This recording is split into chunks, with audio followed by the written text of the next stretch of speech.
এর ভরণ পোষণের কথা বলতে গেলে এখন বর্তমানে আমার আব্বু আম্মু আছে।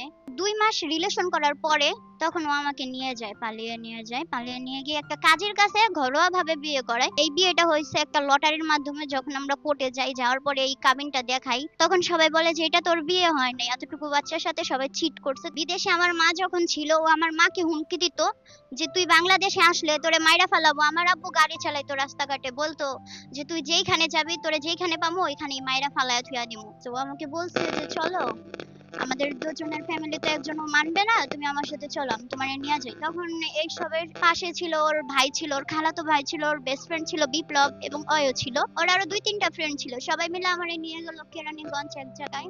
ওইখান থেকে আমাকে আবার নিয়ে আসছে। যখন এইসবের মূল কারণ হচ্ছে ওর মা সবকিছু জানতো, কিন্তু তখন আমার আব্বু আম্মু কিচ্ছু জানতো না। আমার আব্বু যখন থানায় জিডি করলো, তার 5 দিন পরে ওর মা আমাদের ফোন দিছে। ফোন দিয়া মানে ওরে বলতেছে, তখন আমি পাশে ছিলাম না, বলে যে বাবা তুই ওরে নিয়ে আয়, ওর বাপে তো পুলিশ আনছে আমাদের বাসায়, তুই ওরে নিয়ে আইসা পর। তখন ওর মা ওরে যখন এই কথা